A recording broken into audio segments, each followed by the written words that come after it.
श्रीमद् भगवत गीता के द्वितीय अध्याय के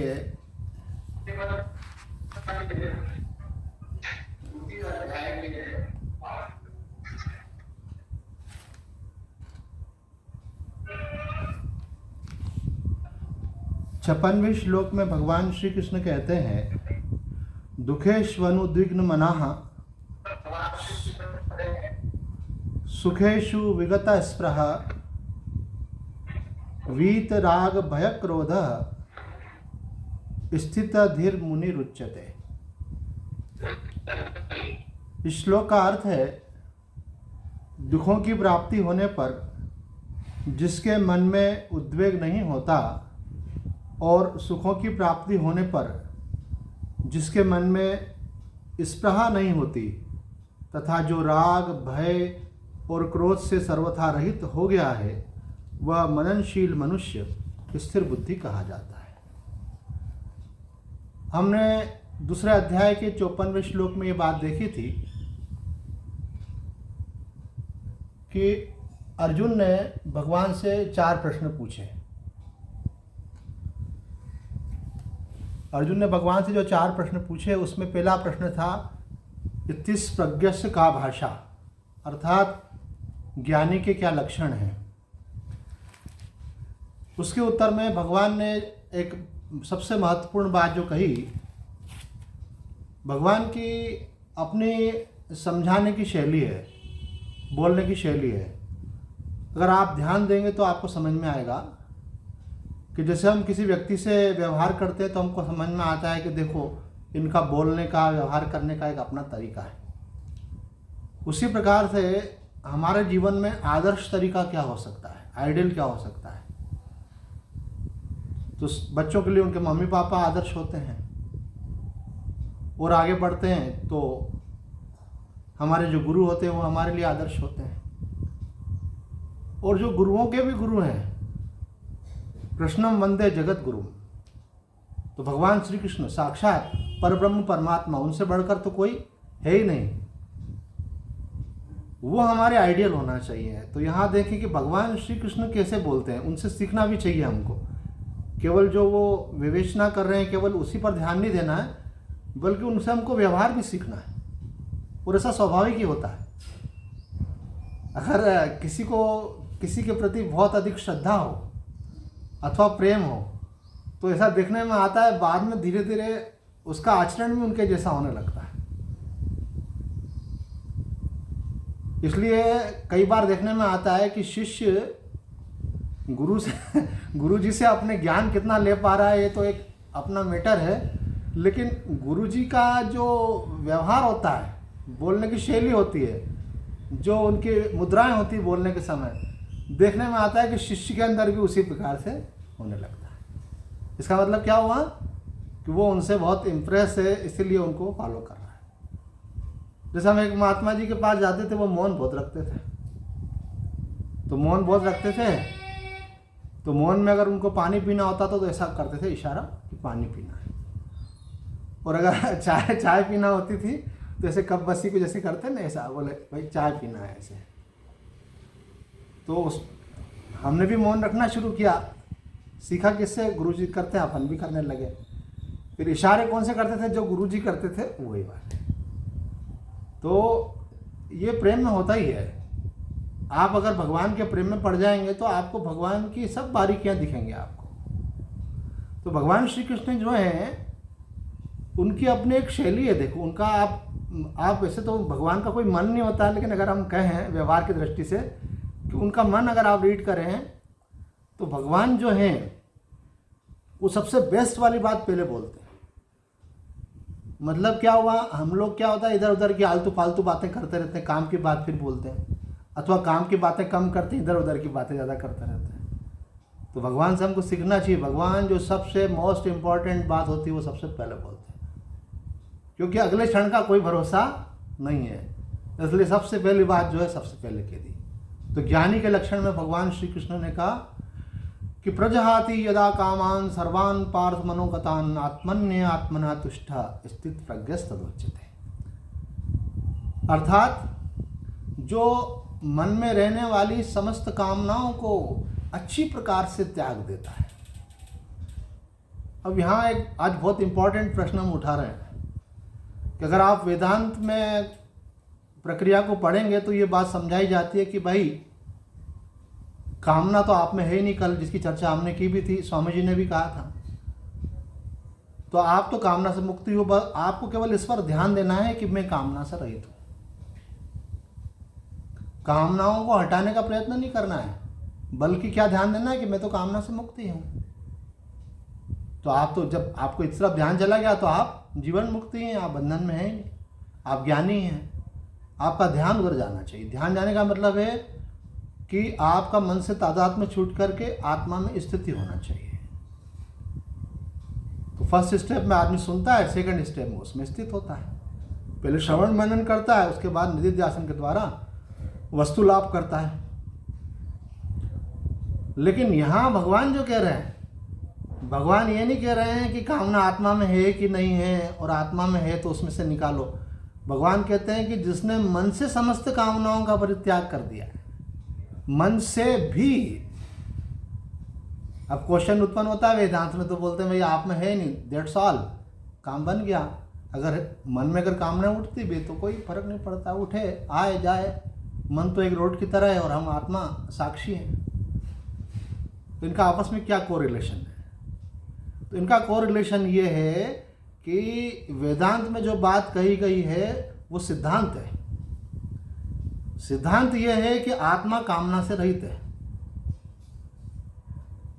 वो जो है आपका साधन बन जाता है, और जब आप उसमें टिक जाते हैं तो आपको साध्य के रूप में क्या उपलब्धि होती है कि जब आप मन से तादात्म्य नहीं करेंगे तो मन में जो भी राग द्वेष है, कामना है, वो धीरे धीरे क्या होगा, क्षय को प्राप्त हो जाएगी।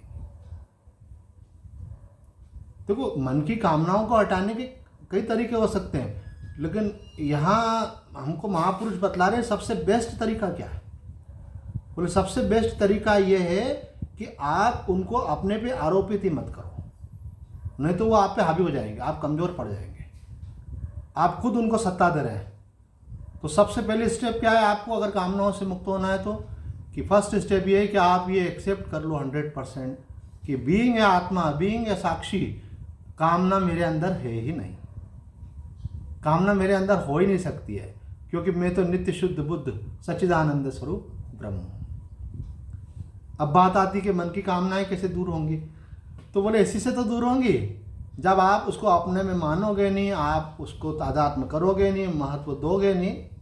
तो ये तो ऐसा हुआ कि अनवांटेड गेस्ट है ना, आएगा, कोई इंपॉर्टेंस नहीं मिलेगा, धीरे से खसक जाएगा, उसको ताकत ही नहीं मिलेगी, रिस्पॉन्स ही नहीं मिल रहा ऐसा। तो भगवान यहाँ कह रहे मन से समस्त कामनाओं का त्याग।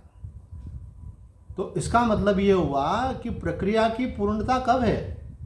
इस वेदांत की प्रक्रिया की पूर्णता केवल यहाँ आकर नहीं हो जाती कि आपका आचरण कुछ भी हो रहा है और किसी ने बोला ये आप कैसा बोल रहे हो, ये आप कैसा कर रहे हो। तो आपने बोला एक तो तुमने पहली गलती तो ये की कि हमको बोला कि कर रहे हो, हम करता है ही नहीं। और फिर रही बात आचरण की, व्यवहार की, तो वो आचरण व्यवहार का संबंध तो शरीर मन से, वो शरीर मन तो हम है ही नहीं। तो ये तो अपने को गर्त में ले जाने का रास्ता है। होना ये चाहिए कि अंदर से विचार करके कि हाँ मुझ में नहीं है। जब आप तादाद में छोड़ रहे हैं तो धीरे धीरे उसका पावर कम होता जाना चाहिए। ये बात मधुसूदन सरस्वती जी ने भी कही है कि अगर ज्ञानी का और अज्ञानी का व्यवहार समान हो और केवल ज्ञानी जो है साक्षी है, इतनी बात हो, तो फिर ज्ञानी का आचरण जो है अनुकरण ही नहीं होगा, वो आदर्श नहीं होगा। फिर एक लुच्चे और लंपट व्यक्ति में और ज्ञानी के व्यवहार में कोई फर्क नहीं रह जाएगा। बोले ऐसा कभी नहीं हो सकता। उनका आचरण दिव्य होता है, आदर्श होता है, अनुकरणीय होता है। क्यों होता है? क्योंकि जब वो मन को महत्व नहीं देते हैं, स्वरूप में स्थित होते हैं, तो मन में जो ऐसी बातें होती हैं जो त्याज्य होती हैं, जो शास्त्र निंदित होती हैं, उनको जब सपोर्ट नहीं मिलता तो धीरे धीरे वो डाउन होती चली जाती है। हाँ, इट मे टेक टाइम, पर धीरे धीरे वो डाउन होना ही चाहिए। तो भगवान कहते हैं, भगवान ने कहा कि हम तो उसको स्थित प्रज्ञ मानेंगे। आप ध्यान देना वर्ड्स पे। भगवान बोल रहे हैं मैं उसको स्थित प्रज्ञ नहीं मानता हूँ जो ऐसा बोलता है मैं आत्मा हूँ इसलिए मुझ में कामना नहीं है। भगवान बोल रहे हैं मैं स्थित प्रज्ञ उसे मानता हूँ कि जो ये मानता तो है और जानता भी है कि मैं आत्मा हूँ, लेकिन पैरेलल उसके अंतःकरण में भी कोई कामना नहीं है। विचार उठना अलग बात है, और विचार को जुड़ करके सत्ता देना, महत्व देना, वो कामना कहलाता है। ऐसा तो इसकी चर्चा हमने कल विस्तार से की थी। कल जो बिंदुओं का हमने चर्चा की थी, उन बिंदुओं को स्पर्श करते हुए आगे बढ़ेंगे। भगवान कहते हैं आत्मन्य आत्मना तुष्टा, वो अपने आप से अपने आप में संतुष्ट होता है। तो देखो, हम देखते हैं कि ये भी एक अंतःकरण में क्वालिटी होती कई लोगों की। मुझे कई माताएं बहनें बताती, बोले हमारे पति तो स्वामी जी बिना सत्संग में जाए बिल्कुल ज्ञानी जैसा व्यवहार है, कभी बोलते नहीं है, खाने के अंदर शिकायत नहीं करते हैं कि आज नमक कम क्यों है, कि आज मिर्ची ज़्यादा क्यों है, आज थोड़ा कच्चा रह गया कि थोड़ा सा लग गया, जो आ गया खा लेते हैं। कई तो ऐसा भी बोलते हैं कि हमसे कोई मांग नहीं करते हैं कि ऐसा भोजन बनाओ, आज वैसा भोजन बनाओ, जो भी आ जाता है खा लेते हैं ऐसे। तो इसको बोलते हैं क्या, संतोष। खाना तो एक उपलक्षण हुआ, इसी प्रकार से बाकी व्यवहार भी समझें अपन, तो उसको बोलते हैं संतोष। तो ये संतोष जो है अंतःकरण का एक सद्गुण भी हो सकता है, और अंतःकरण का सद्गुण जो है आपको आत्मसंतोष में ले जाने में सहयोगी हो सकता है, यदि आपको आत्मज्ञान का उपदेश हो जाए तो। फिर आप मन से आसानी से तादात्म्य छोड़ करके अपने ब्रह्म स्वरूप में, आत्म स्वरूप में, परम तत्व में आप स्थित हो सकते हैं। तो मन का संतोष भी इम्पॉर्टेंट है, सहयोगी है, साधन है, लेकिन लक्ष्य क्या है? लक्ष्य है स्वयं के संतोष को उपलब्ध होना। स्वामी अखंडानंद जी महाराज ने एक दृष्टांत दिया है कि एक पंडित जी जो है भागवत कथा करने के लिए आए। उन्होंने कहा भाई हम तो अपने हाथ से भोजन बनाते हैं। तो उन्होंने कहा ठीक है पंडित जी, आपको सारे भोजन की सामग्री की व्यवस्था कर दी जाएगी, किचन आपको आपके कक्ष के साथ लगा हुआ दिया जाएगा। उनको सारी सामग्री दे दी गई। उन्होंने 7 दिन कथा की। लास्ट डे व्यक्ति आया, सारा सामग्री को समेटने लगा, पैक करने लगा। जब जाने की बात थी तो उसने देखा कि सामान के अंदर नमक तो है ही नहीं, सब कुछ है लेकिन नमक तो है ही नहीं। उससे रहा नहीं गया, उसने आयोजक को बोला कि सर जी, उनको जो सामग्री पहुंचाई गई थी उसमें नमक तो पहुंचाया ही नहीं गया, क्योंकि नमक का तो कोई डब्बा ही नहीं है और नमक का तो वहाँ कुछ दिख ही नहीं रहा है कहीं पे भी। तो आयोजक ने पंडित जी से पूछा, पंडित जी आपने बोला नहीं नमक नहीं था? तो उन्होंने बोला कोई बात नहीं है, हमने सोचा ठाकुर जी इस बार ऐसा चाहते हैं कि बिगर नमक का भोजन करके ही कथा करनी है ना। हर परिस्थिति में भगवान की कृपा को देखना, उनका हाथ देखना। तो उस तपस्या को भी उन्होंने भगवान की इच्छा मान करके स्वीकार किया। बोले आपको कथा करने में कोई विक्षेप नहीं हुआ, मन में खाने का मजा ही नहीं आ पा रहा होगा? तो वो मुस्कुरा दिए, बोले जहाँ ठाकुर जी का मजा होता है तो ये सब मजे फीके हो जाते हैं। तो अखंडानंद जी महाराज ने कहा कि साधारण मनुष्य का संतोष और तृप्ति तो जो है भोजन में होती है, लेकिन जो भगवान के भक्त होते हैं, जो ज्ञानी होते हैं, उनका मजा संसार की अनुकूलताओं में नहीं होता है, बल्कि आत्मन्य आत्मना तुष्टा, वो तो परमात्मा तत्व में, भगवत तत्व में वो अपना आनंद लेते हैं। उनकी गुलामियाँ छूट जाती हैं। परिस्थिति में थोड़ी सी प्रतिकूलता आए, आदमी हिल जाता है। वो बोलते हैं हम परिस्थिति में रहते नहीं, हम तो स्थिति में रहते हैं। तो यहाँ देखो,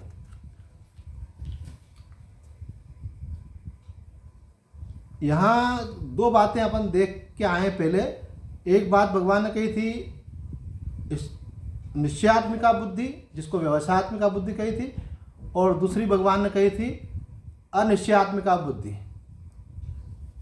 तो जो निश्चयात्मिका बुद्धि है वो किसकी हो पाएगी?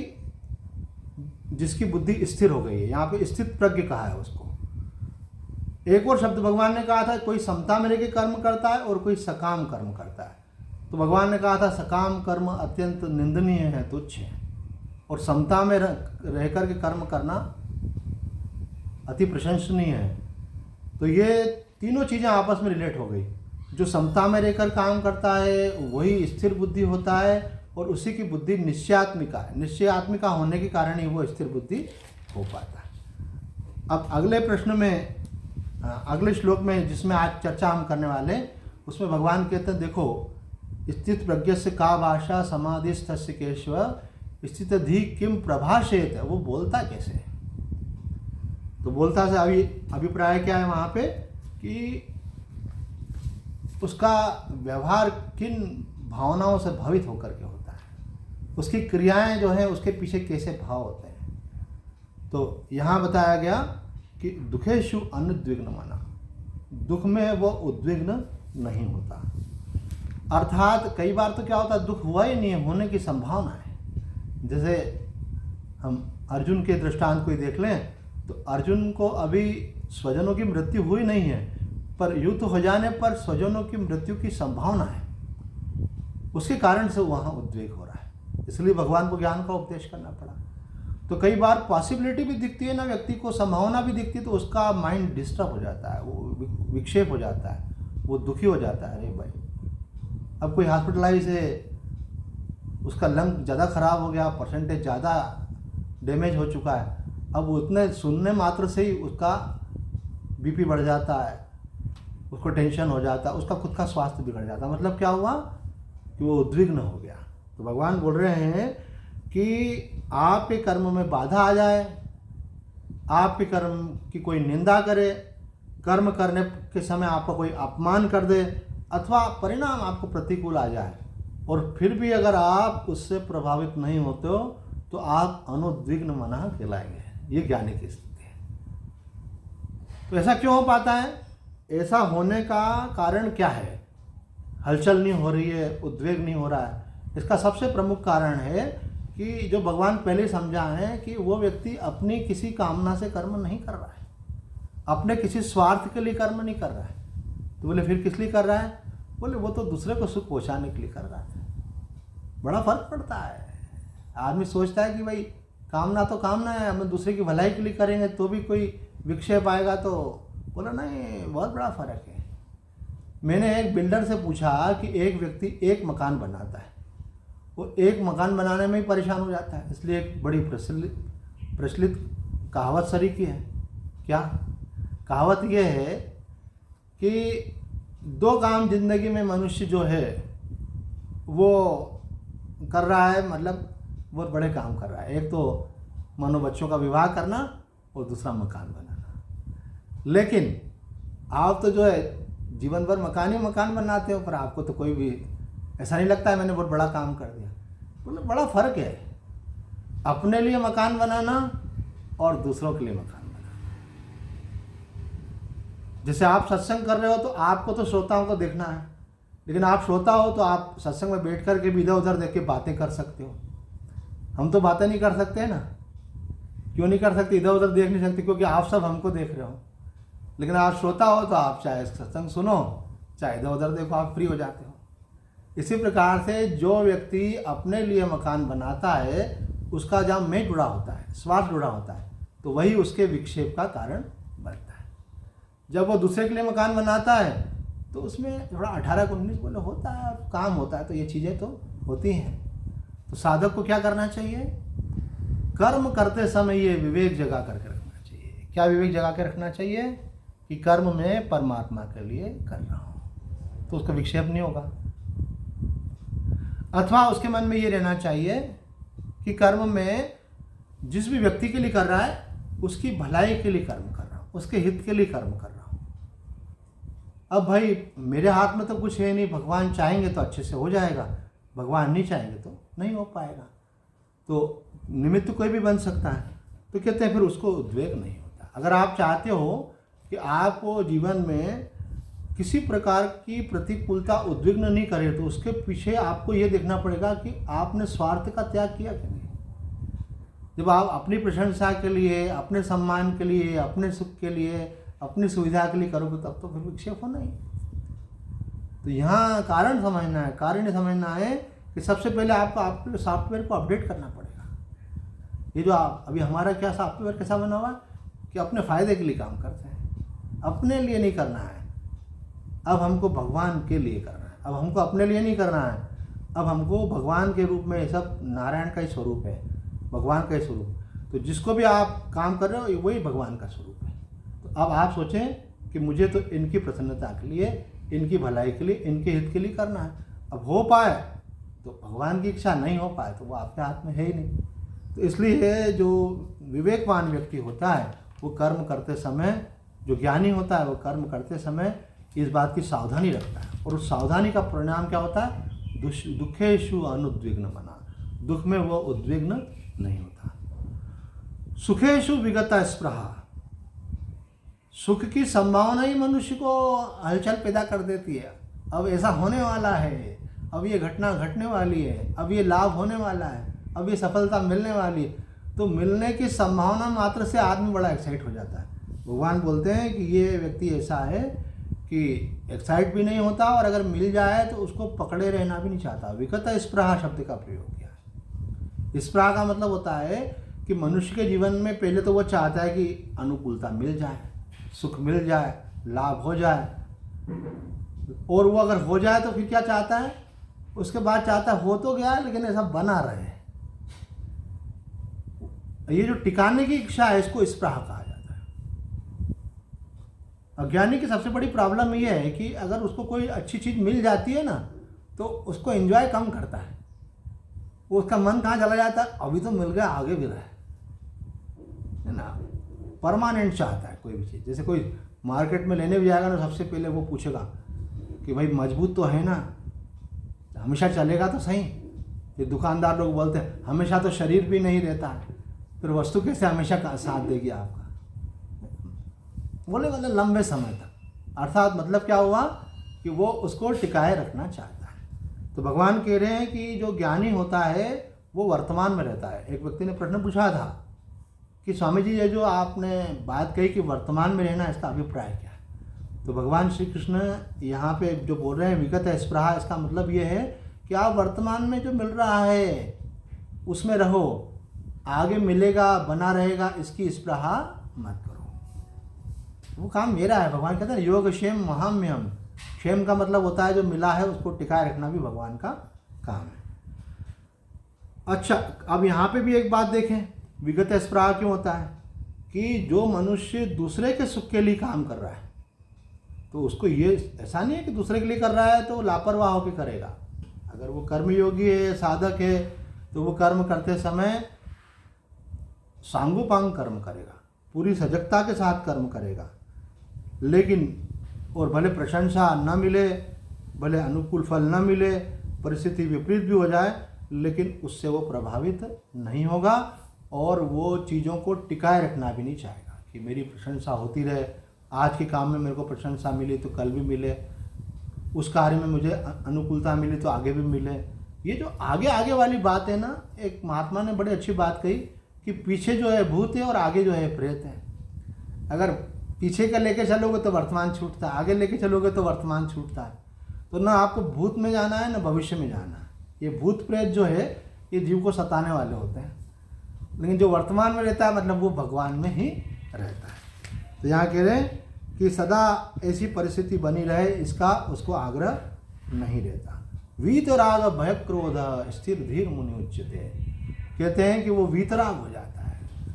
ये जो राग है ये क्या है? वास्तव में संसार का जो वस्तु है, व्यक्ति है, परिस्थिति है, इनका जो मन पर रंग चढ़ जाता है ना, उसी को राग बोलते हैं। आप किसी अनुकूलता में जी रहे हैं तो आपको उसका रंग चढ़ जाता है। आपको कोई सुख सामग्री प्राप्त है, उसका रंग चढ़ जाता है।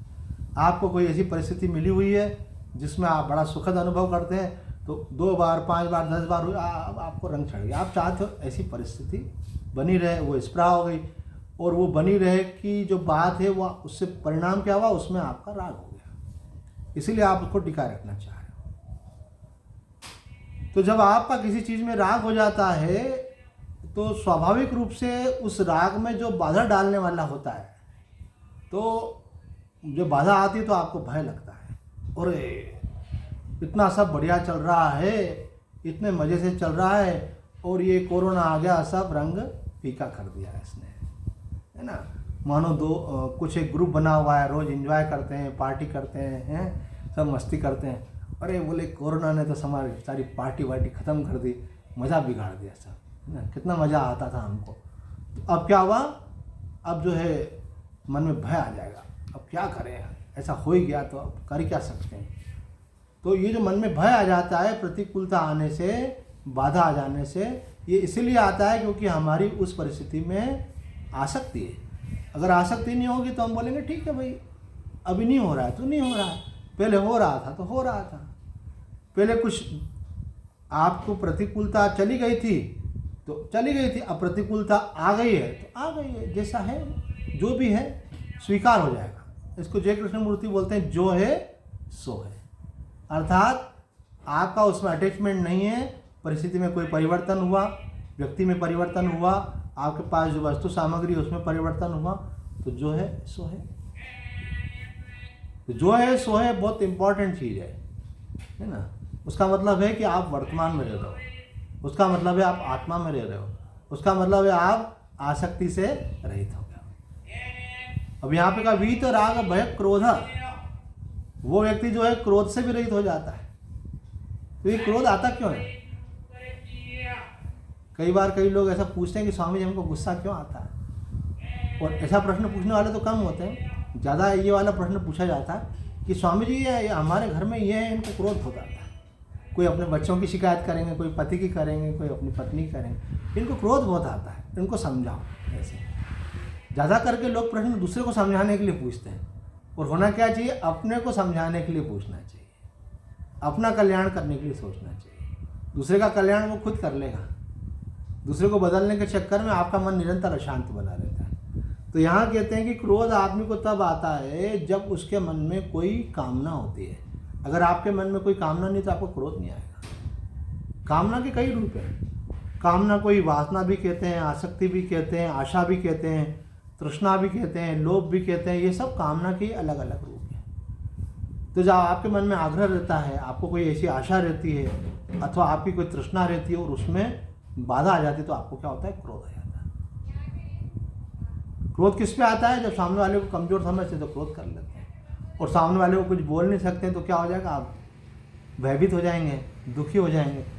भगवान बोलते हैं ये भय और क्रोध और कुछ नहीं है, इनकी उत्पत्ति राग से होती है। अगर आसक्ति होगी तो भय होगा, आसक्ति होगी तो क्रोध होगा, अगर आसक्ति होगी नहीं, कामना होगी नहीं, तो न भय होगा न क्रोध होगा। तो वीत राग भय क्रोध में सबसे इंपॉर्टेंट क्या होगा, वीत राग, अर्थात कामना से रहित होना। ऐसा होने पर क्या होता है, तो भगवान बोलते हैं कि वह मुनि जो है वह स्थिर धीर मुनि उच्चते, उसकी प्रज्ञा स्थिर हो गई है, वो आत्म तत्व में स्थित हो गया है, वो एनलाइटेंड हो गया है, वो मुक्त हो गया है, वो मन से छूट चुका है, मन के बंधनों से मुक्त हो चुका है। देखो मुनि का मतलब है मननशील। यहाँ पे प्रश्न पूछा था किम प्रभाषित, अर्थात कैसे बोलता है। तो जो मुनि का एक मतलब होता है जो मौनी है। तो यहाँ जो मौन है, जो मननशील है, उसको बताया भगवान ने कि वो कौन है, कि जो अनुकूल और प्रतिकूल परिस्थिति में, प्रतिकूल में जो है दुखी नहीं होता और अनुकूल को टिकाए नहीं रखना चाहता, और जो आसक्ति, भय और क्रोध से रहित हो गया है, ऐसा जो मुनि है उसी को स्थिर धी कहते हैं, अर्थात उसकी प्रज्ञा स्थिर हो गई है। तो आज इतना ही कहकर अपने वाणी को विराम देते हैं। ओम पूर्णमदः पूर्णमिदं पूर्णात् पूर्णमुदच्यते पूर्णस्य पूर्णमादाय पूर्णमेवावशिष्यते। ओम शांति शांति शांति। श्री राम जय जय राम, जय जय राम। सच्चिदानंद भगवान की जय।